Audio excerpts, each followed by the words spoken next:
주실 말씀 누가복음 10장 5절에서 20절까지 말씀 저하고 여러분이 한 절씩 교독합니다.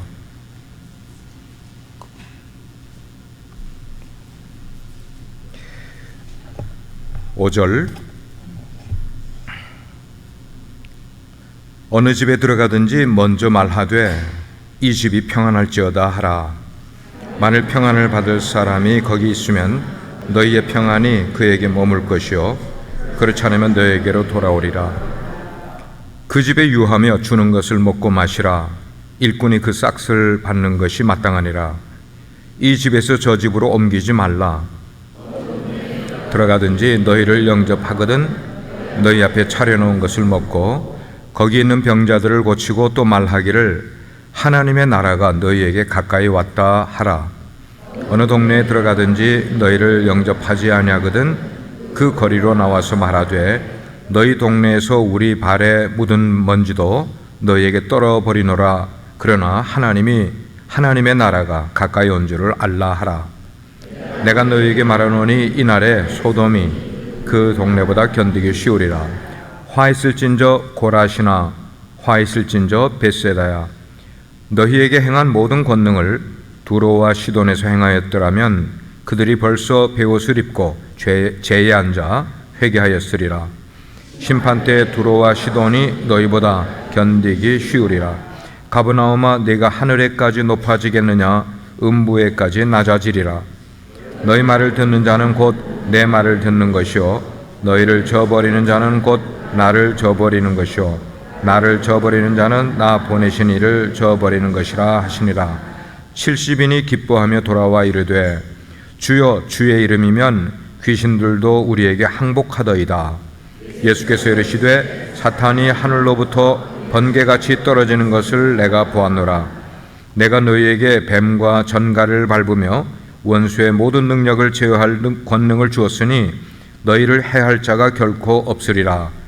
그러나 귀신들이 너희에게 항복하는 것으로 기뻐하지 말고 너희 이름이 하늘에 기록된 것으로 기뻐하라 하시니라. 아멘. 작성하시겠습니다.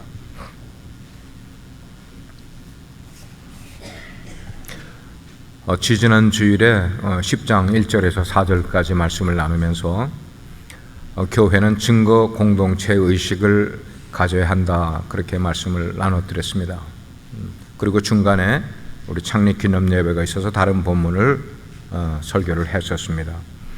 오늘 말씀은 그 계속해서 70인의 제자들을 전도대로 내보내시고 그들이 마을에 다니면서 전도한 다음에 예수님 앞으로 돌아와 그 전도 보고를 하는 그런 가운데 전도인의 자세가 어떠해야 하는가 하는 것, 그리고 우리 모두가 다 그런 것을 잘 배워서 제자의 삶을 어떻게 하면 잘 살아갈 수 있을까, 즐겁게 살아갈 수 있을까 하는 것들을 오늘 말씀을 통해서 나눠보려고 합니다.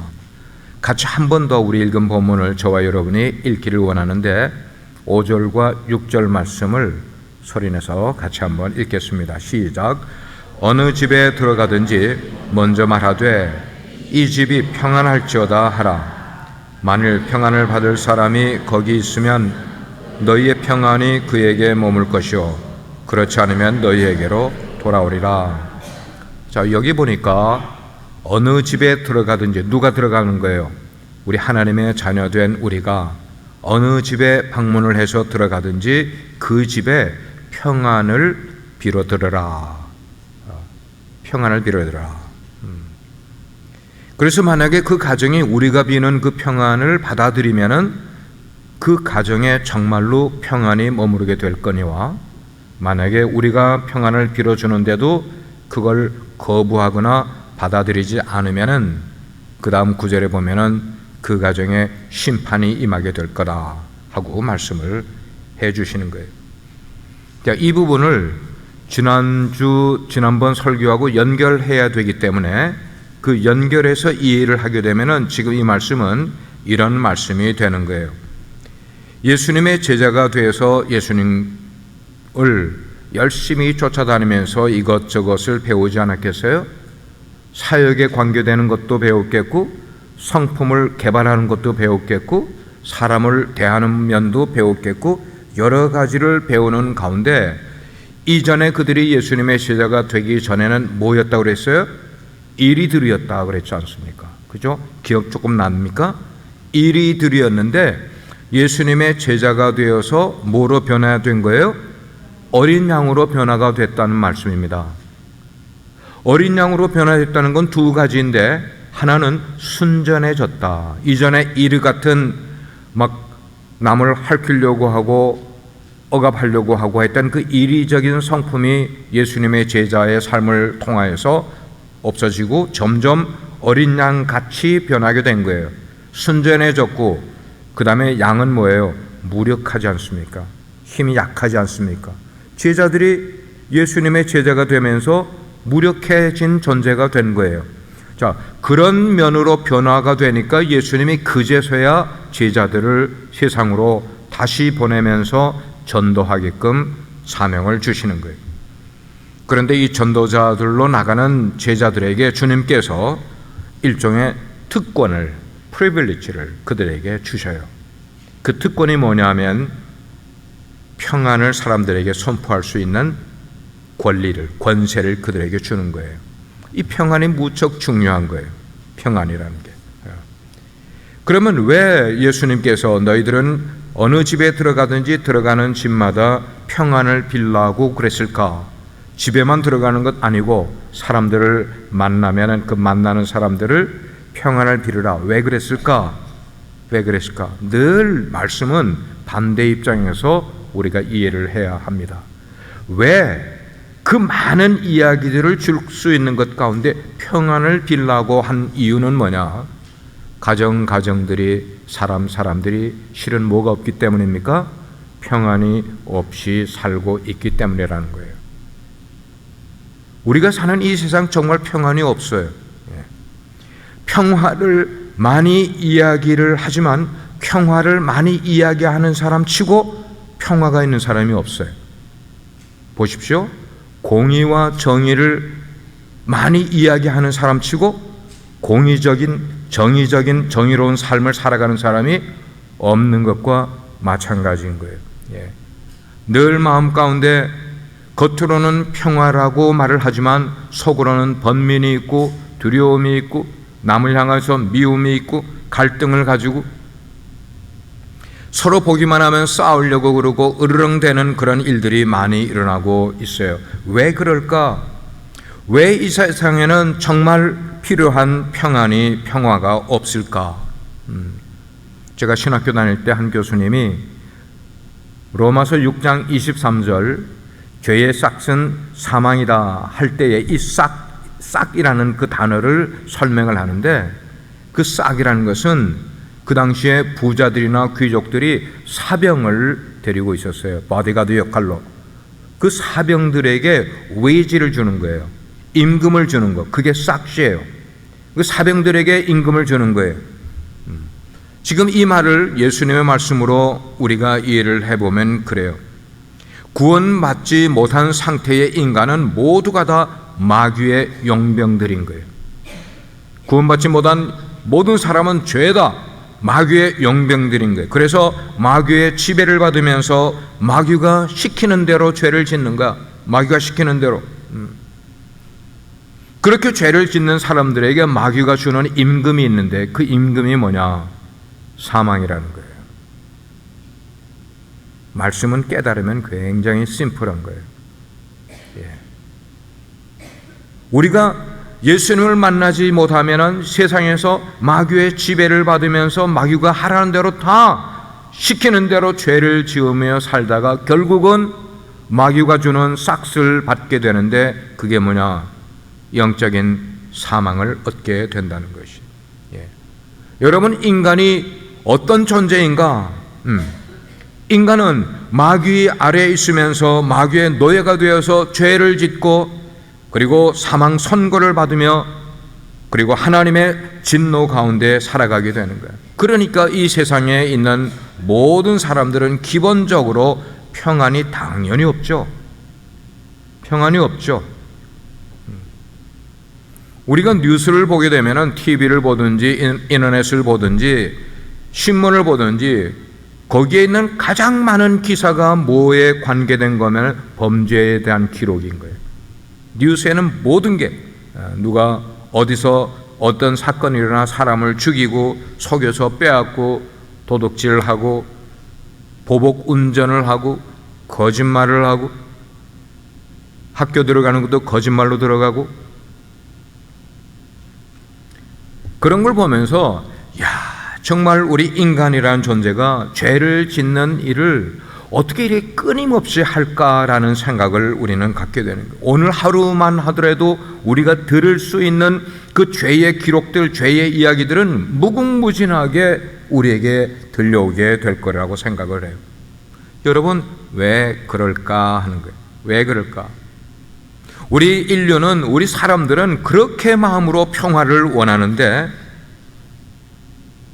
우리가 평화를 원하는데도 불구하고 우리의 뒤에, 인간 뒤에, 그 배후에 누가 자리를 하고 있는가 하면 사탄이 자리를 하고 있으면서 사람들을 조종을 하는 거예요.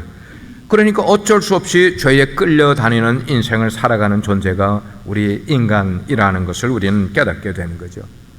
이렇게 이 죄의 문제가 단순히 도덕적인 것이나 아니면 교육적인 문제가 아니라 이와 같은 영적인 배후에 사탄이 있다는 사실을 늘 우리는 염두에 둬야 돼. 그래서 장 목사가 여러 번 설교를 했지만, 여러분 신문지상에 큰 사건이 터지게 되면 그 사건만 보지 마시고 그 사건의 배후에 누가 어떤 사람들을 어떻게 조종을 해서 이런 결과가 왔는지를 볼 수 있어야 우리는 크리스찬인 거예요.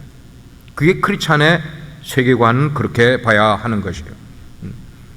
한 2주 전에 세미나리에 공부하러 온 이집트 신학교, 침례 신학교 학장 모니르라는 학장을 만났었습니다.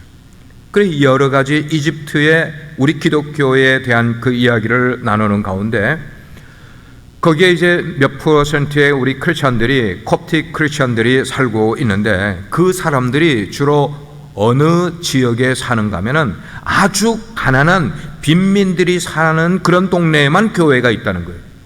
그 왜 그런가 그랬더니 이집트 정부가 무슬림 정부 아닙니까? 그러니까 정치적으로 이렇게 기독교가 사회에 뿌리 내리는 것을 아예 기초부터 그냥 막아버리기 위해서 일반 세상 사람들이 사는 곳에는 기독교가 뿌리를 내지 못하게 정책적으로 하기 때문에 그들의 손이 미치지 않는 빈민가 쪽으로 갈 수밖에 없다는 표현을 하는 거예요. 이게 뒤에서 누가 조종을 하는 거예요? 사탄이 그렇게 조종을 하고 있는 걸 우리는 알게 되는 거예요. 진짜 심각한 문제는 도덕적인 윤리적인 문제이기 이전에 그 배후에 악한 마귀의 통치가 세상을 지배하고 있고, 그리고 사람들의 마음들, 생각들을 지배하고 있다는 것이 문제인 것을 우리는 알아야 돼요. 그래서 주님이 지금 제자들을 세상에 파송을 하게 될 때 너희들은 가서 사람들이 잘 살라고 축복해주고 건강을 위해서 뭐 여러 가지 해주고 이런 것 하지 말고 평화를 빌어주라고 지금 말씀을 하고 있는 거예요. 왜 평화를 빌어주라는 거예요? 세상의 죄인들을 그 마귀의 통치로부터, 마귀의 영향력으로부터 꺼내주라는 거예요. 평안을 잃어버린 채로 정말 인생에서 어려움을 가지고 살아가는 그런 사람들에게 평안을 빌어주는 것이 너희가 전도자로 나가서 해야 될 사명이라고 말씀을 하는 거예요. 예.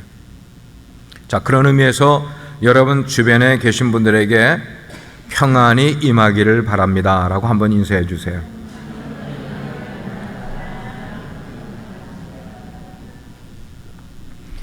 어떤 분의 얼굴을 보니까 전혀 평안을 빌어주는 것 아닌 것 같아.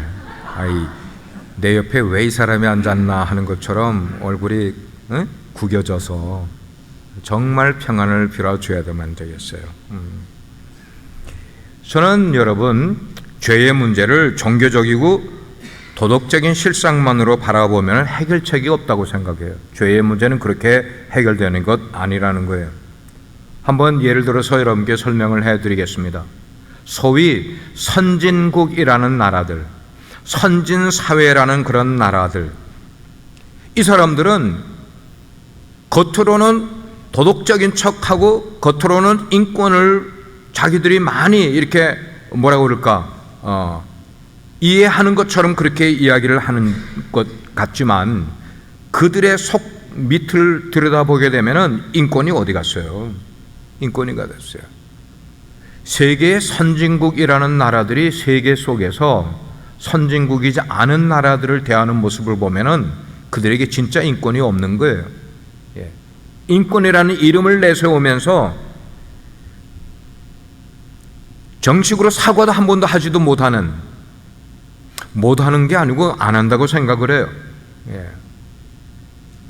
그래서 정치적인 이슈는 아닙니다만은 일본인들을 보게 되면은 겉으로는 정말 그들은 도덕을 뒤집어 쓴 것과 같이 도덕적인 삶을 살아가는 사람들이에요. 일본 사람 가보세요. 일본에 한번 방문해 보세요. 얼마나 예의 바르고 얼마나 사회 그를 질서를 잘 지키는 사람들인지 몰라요. 세칙이 없어요. 그 사람들 양보 잘해요. 친절해요. 그런데 진짜 인권 문제로 그들 속에 어프로치 해보게 되면은 그들에게 바른 인권의식이 있는가? 없어요. 겉으로 그러는 거예요. 실제 그들의 깊은 속에는 인권이 없단 말이에요. 여러분, 우리가 현대 사회를 보게 되면은 어떻습니까? 왜 저개발 국가에 사는 사람들은 이혼을 하지 않고 그렇게 열심히 부부들이 사는데 선진국 사람들은 이혼율이 그렇게 높아요? 후진국 사람들은 자살을 하지 않아요. 근데 왜 선진국에 있는 사람들은 그렇게 자살률이 높습니까? 길거리에 신호등이 있으면 선진국 가보세요. 얼마나 신호등을 잘 지키는지 몰라요. 내가 깜빡이를 주고 프리웨이를 달리다 보면 사람들이 들어와 가라고 천천히 가줘요. 그럼 우리가 들어가요. 이렇게 신호등은 잘 지키는지 모르지만 그러나 선진국 삶 속에 그 사회 속에 보면은 내 옆집에 사는 사람이 죽어서 3일이 되고 5일이 돼도 모르고 살아가는 이기적인 삶을 살아가는 사회. 여러분, 이게 선진 사회입니까? 여러분, 이게 잘 사는 사회예요? 여러분, 그래서 미국 온 거를 굉장히 좋아하십니까? 진짜 행복을 찾으려면은 좀 누추한 곳이라 할지라도 좀 퀴퀴한 냄새가 나는 곳이라 할지라도 사람들이 모이면 웃음소리가 나고 시끄러운 목소리가 들려야 되고 이렇게 살아가는 게 우리가 행복한 삶을 살아가는 사회가 아니겠어요? 복음은 예를 들어서 복음이 A라는 사람에게 들어가서 그가 마귀로부터 해방을 받고 내면으로부터 변화가 일어나는 거야. 그리고 그의 삶 가운데 열매가 맺히는 그런 것. 그래서 그가 교통법규를 잘 지키고 그가 예배의 질서를 잘 따라오고 이런 모습을 드러내기까지 진짜 우리가 중요하게 여기는 것은 그가 도덕적인 예수를 믿고 마귀를 쫓아내고 도덕적인 삶을 살아가는 그게 우리에게 중요한 것 아니라 그가 현재 삶 속에서 마귀로부터 해방된 삶을 진짜 살아가고 있는지를 우리는 봐야 되는 거예요.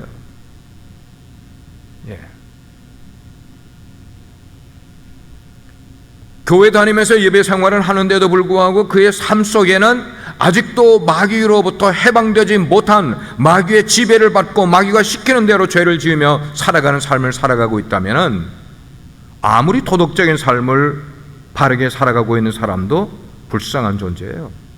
불쌍한 존재예요. 그게 아닌 어떤 도덕적인 변화를 중요하게 여기고 싶지 않은 거예요.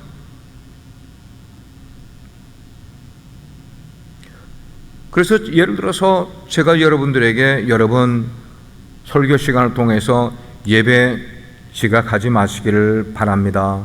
여러분이 들어오실 때 받은 주보를 여러분이 가실 때는 그 여러분께 주어진 거니까 놓지 말고 가지고 가십시오 라는 말을 제가 이 마음 가운데서 하고 싶어도 꼭 참고 있는 이유, 그러면서 제가 지금 하고 있단 말이에요. 이유는 뭐냐면 그게 우리의 본질이 아니기 때문에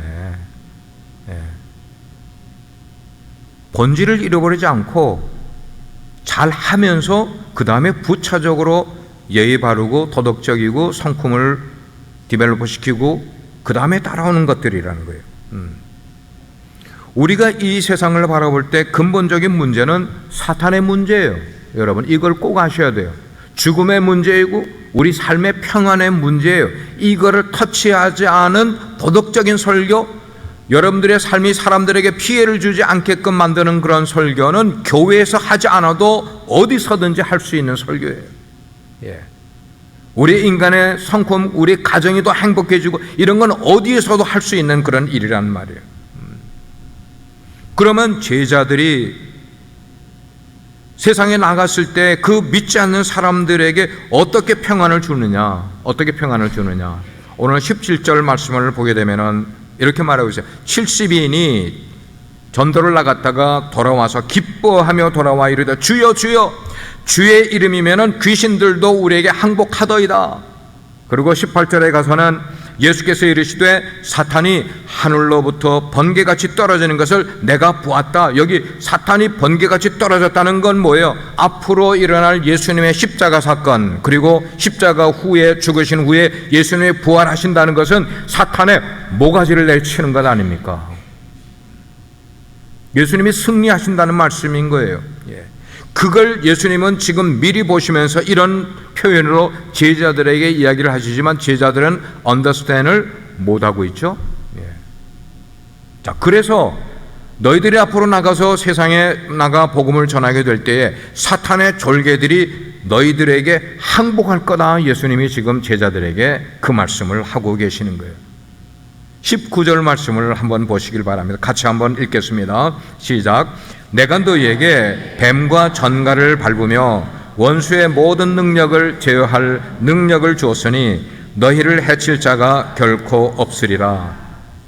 하나님이, 예수님이 제자들을 세상에 보내시면서 이런 능력과 권능을 주셨어요.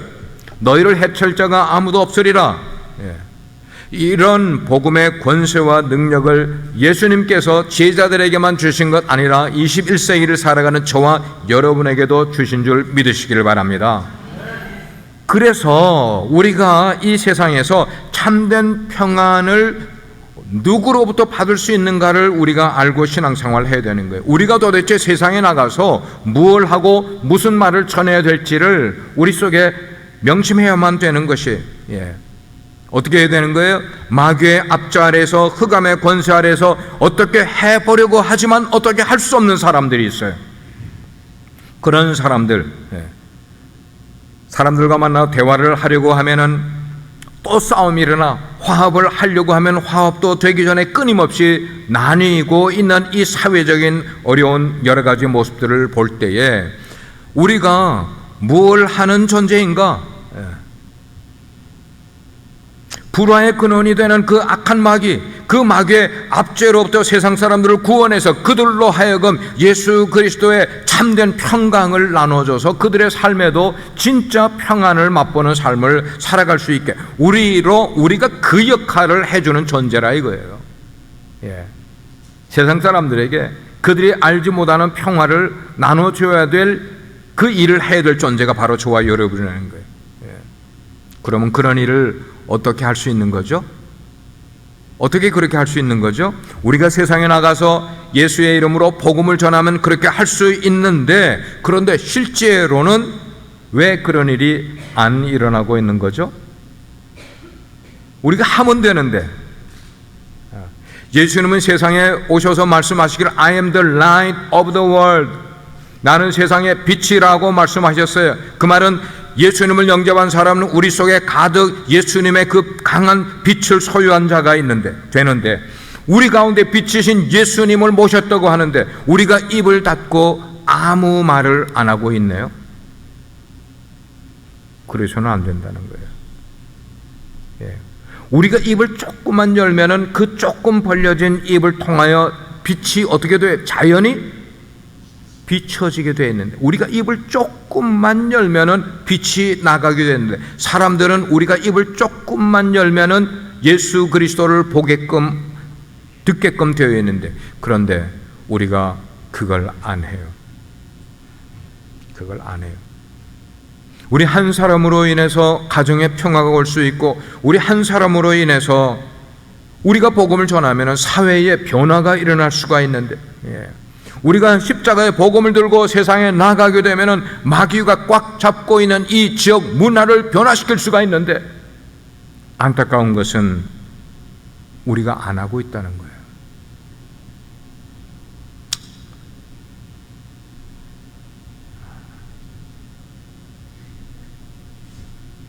그 다음으로 우리가 알아야 될 것은, 그러면 전도자의 자존감은 어디서 오는 걸까? 내가 전도자로서의 셀프-이스템은 어디서 오는 걸까? 오늘 20절 말씀을 같이 한번 읽도록 하겠습니다. 같이 시작. 그러나 귀신들이 너희에게 항복하는 것으로 기뻐하지 말고 너희 이름이 하늘에 기록된 것으로 기뻐하라 하시니라. 여러분 한번 생각해 보십시오.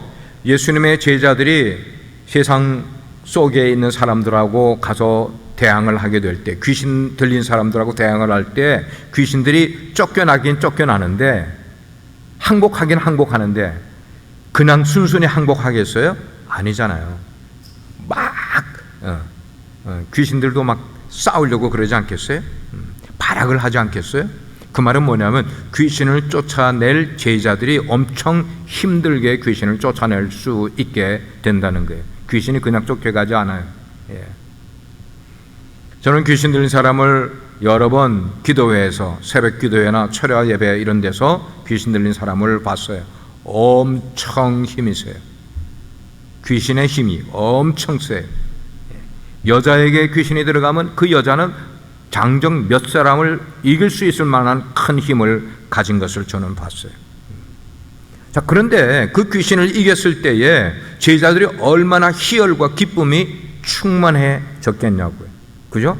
힘들게 귀신을 쫓았다 그러면 제자들이 얼마나 자기가 대견스럽기도 하고, 마치 이런 것과 같은 거예요. 한 가정에 아이가 아파서 막 열이 나서 그렇게 힘들어했는데 온 가족들이 거기에 매달려가지고 근심하고 걱정하고 그랬는데, 아빠가 믿음을 가지고 그 아이의 머리에 손을 얹고 예수님의 이름으로 그 열이 떠나갈 거를 명령을 했는데 그 아이가 쫙 나았단 말이에요. 자, 그랬을 때 그 아빠 엄마가 진짜 기도를 하니까 낫네 하는 걸 경험을 한 거예요. 경험뿐만 아니고 그 경험이 얼마나 그에게 큰 기쁨이 됐겠냐는 거예요.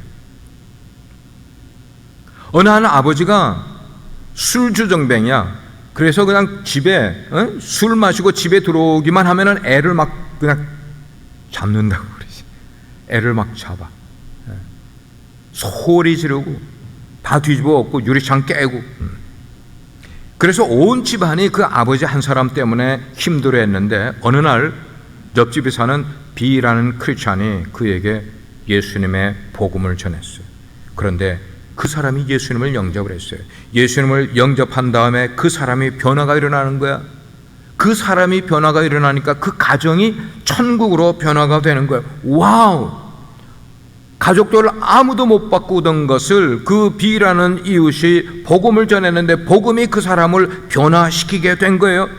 얼마나 대단한 일이 일어났어요. 그러니까 그 비라는 사람은 내가 복음을 전했더니 저 사람이 복음을 그 예수님을 영접한 뿐만 아니고 삶이 완전히 변화가 돼서 나를 통하여서 이런 일이 일어나다니, 그러니까 이 사람은 엄청 기쁨이 있을 거 아니에요. 우리는 정말 연약한 존재인데, 바로 연약한 우리를 통하여서 정말 말도 안 되는 일이 우리를 통하여 일어나게 된다고 할 때에 우리에게 엄청 큰 기쁨이 생기지 않았겠어요? 저를 한번 예를 들어볼까요? 제가 저를 이제 어릴 때를 생각을 해보면은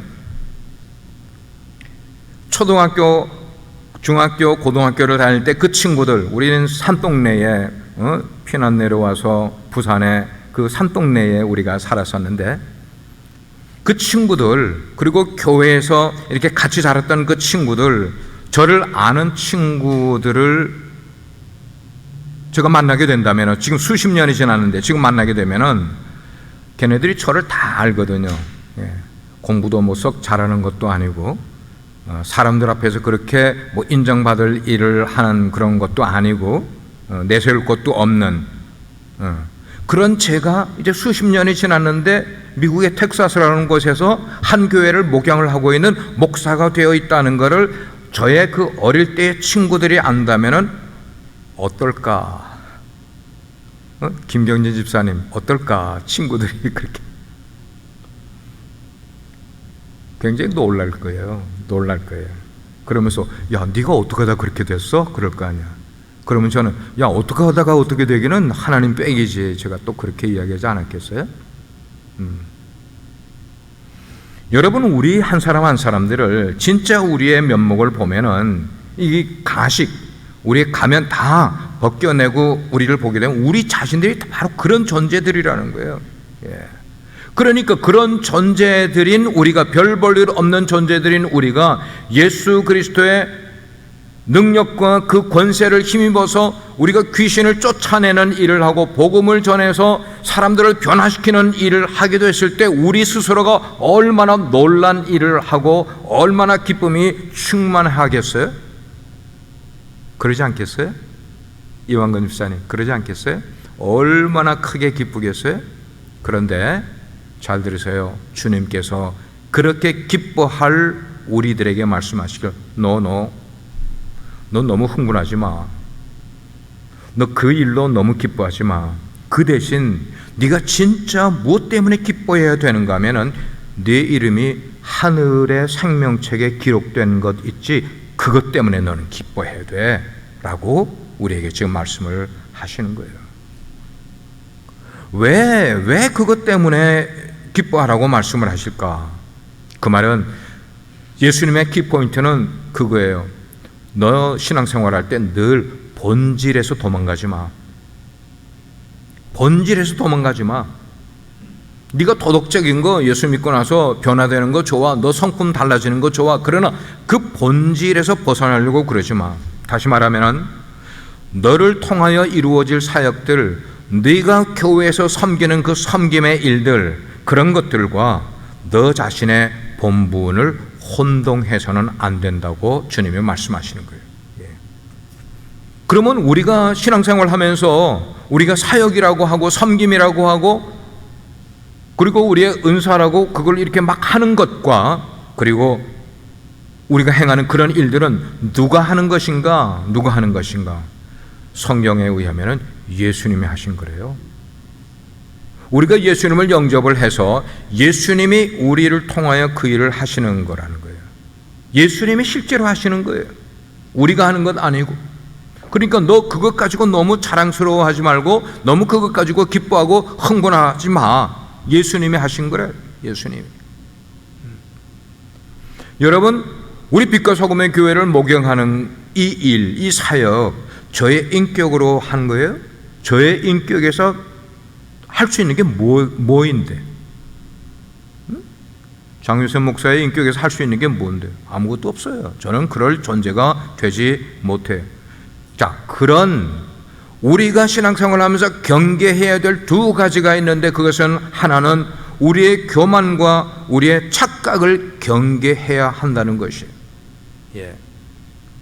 우리가 모든 것들이 실은 예수님이 하신 거예요. 예수님이 우리 인격 속에 들어오셔서 그분이 하셨지, 그분이 우리 속에 머물지 않으시면, 그분이 우리에게 권능과 권세를 주시지 않으면 우리 스스로는 할 수 없는 일을 별나게 우리가 지금 하고 있다는 말씀입니다. 누구 때문에? 예수님 때문에. 예수님 때문에. 그렇기 때문에 우리가 무슨 일을 하고 자기를 내세워서는 안 된다는 거예요. 그러나 여러분, 우리가 자랑할 것이 딱 한 가지가 있대요.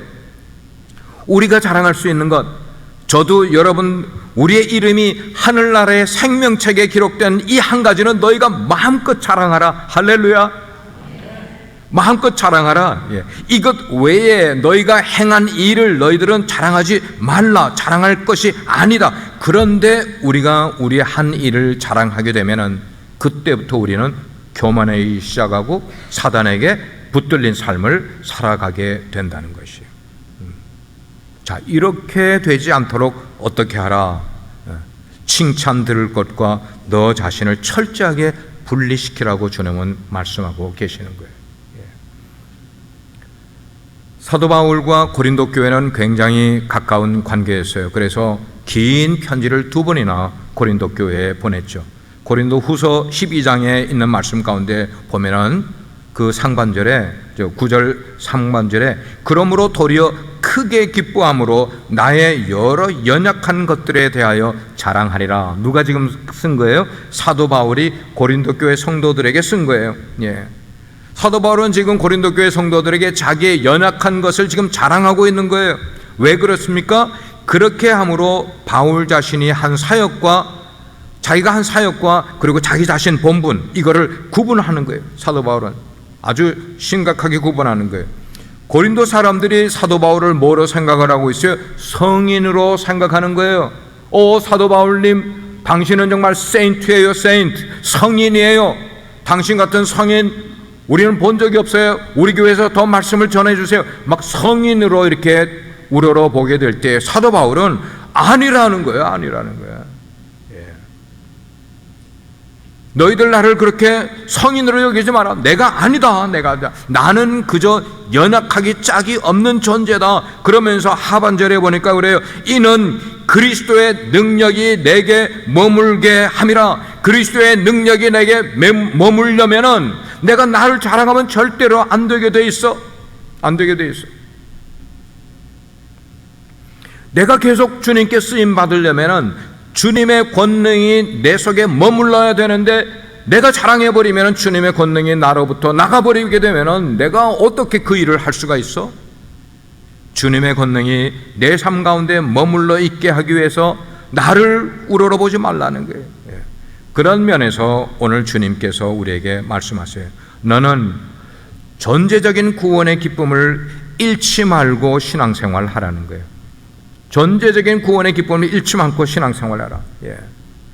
좀 쉽게 여러분께 설명해 드리기 위해서 여러분의 자녀들을 보게 될 때 여러분의 자녀가 학교 성적이 얼마나 좋은지 아니면 얼마나 좋은 대학에 들어가는지 이런 성취적인 면으로 여러분의 자녀들을 늘 바라보면서 그것 때문에 여러분들이 막 기뻐하고, 물론 자녀가 공부 잘하고 좋은 대학 들어가면 조금은 기뻐할, 그 당연히 사람들이 기뻐할 일이에요. 그러나 그것 가지고 너의 인생의 가장 최고의 것으로 여기지 말라는 거예요. 그 반대에도 마찬가지예요. 만약에 여러분의 자녀가 공부를 좀 못하는 그런 그래서 좀 좋지 않은 그런 대학에 간다고 그럴 때에 그것 때문에 여러분을 막 하늘이 무너져 내린 것처럼 한숨을 땅이 꺼져라 쉬게 되고 밤에 잠을 못 자고 스트레스 팍팍 받게 되면은 이런 못난 부모가 되어서는 안 되는 거겠죠.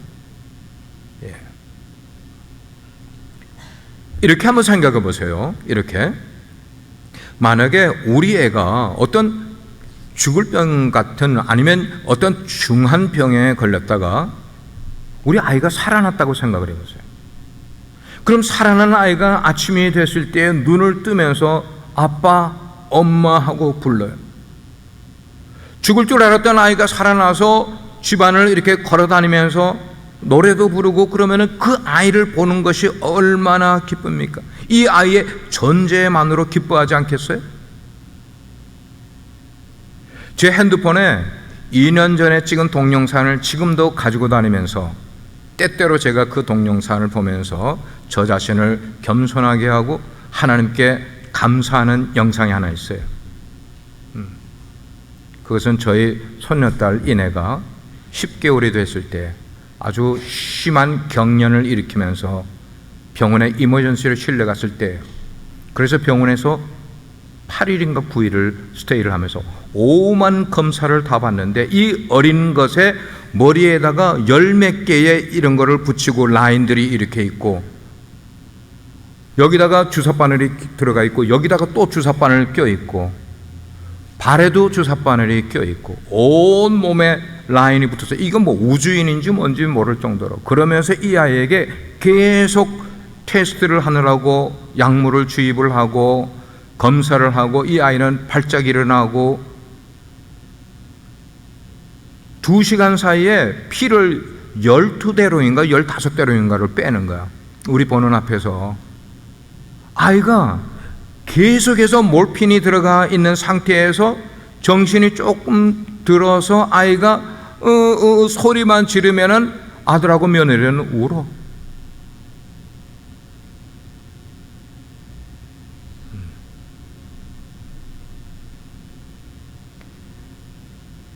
그때 그 모든 이야기를, 그 모든 사실을 옆에서 보면서 저는 그 동영상으로 제가 찍어놓고는 아무도 모르지만 저 혼자 그걸 보면서 하나님께 감사한 거예요. 생명이 있는데 더 이상 바라는 거 없어.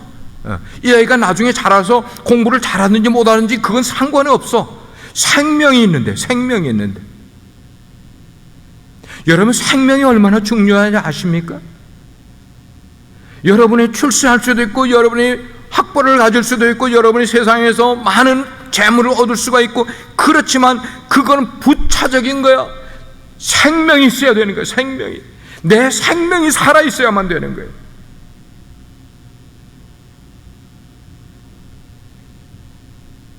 그런데 우리는 왜 우리가 성공했을 때만 기뻐하는 거죠? 왜 우리의 자녀가 잘 됐을 때만 기뻐하는 거죠?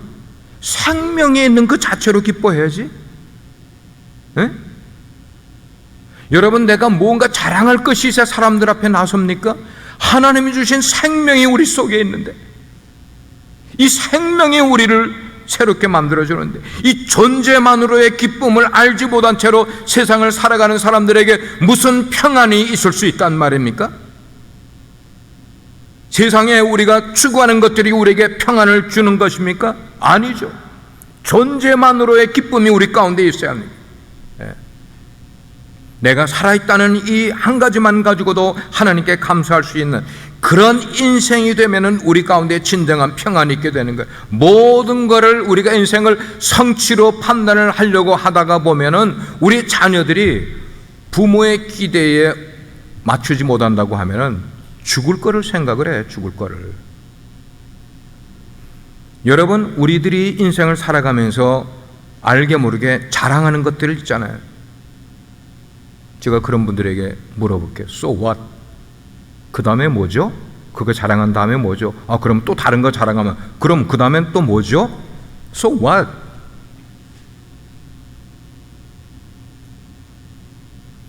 우리 삶을 보게 되면은 내 인생의 목표로 하는 것들을 우리가 인생을 살아가는데, 여러분 착각하지 마십시오. 거기에 가면은, 내가 목표한 거기에 가면은 내가 원하는 것이 있을 줄 알았거든요. 근데 그 목표에 도착을 해보니까 빈 웅덩이네. 빈 웅덩이. 아무것도 없어. 가보니까. 그런데 거기에 아직 가보지 못한 사람들이 우리를 부러워하니까 있는 척하고 살아가는 거예요. 행복한 척하고 살아가는 거예요. 인생을. 얼마나 못난 인생인지 몰라요. 척하면서 살아가는 거예요. 그게 아니잖아요. 세상에서 우리가 성취하려고 한다는 건 다 그거예요. 거기에 가보세요. 빈 웅덩이. 그것을 발견할 때가 있을 것이에요. 그리고 그것이 한숨 날 정도로 별것 아니었구나라는 것을 발견할 때가 여러분 가운데 있을 거예요. 그러나 반면에 내면의 기쁨을 아는 분들은 진짜 인생의 기쁨, 그것이 내 존재 자체의 그 기쁨이라는 것을 아는 분들은 내면의 기쁨이 있는 거예요. 무엇보다도 하나님의 자녀가 된 기쁨을 아는 사람은 내가 하나님의 자녀가 되는 이 일을 위하여 하나님께서 그 당신의 독생자를 죽여주시기까지 하면서 나를 사랑하여 주셨고 나를 자녀 삼아 주셨고 그 하늘의 기쁨, 그 구원의 기쁨, 그 내적인 기쁨을 잊지 않고 살아가는 그때의 우리 속에 평안이요, 그런 주님이 주시는 평안과 행복을 마음껏 누리시는 우리 빛소 성도님 되기를 주의 이름으로 축원합니다. 기도하시겠습니다. 하나님,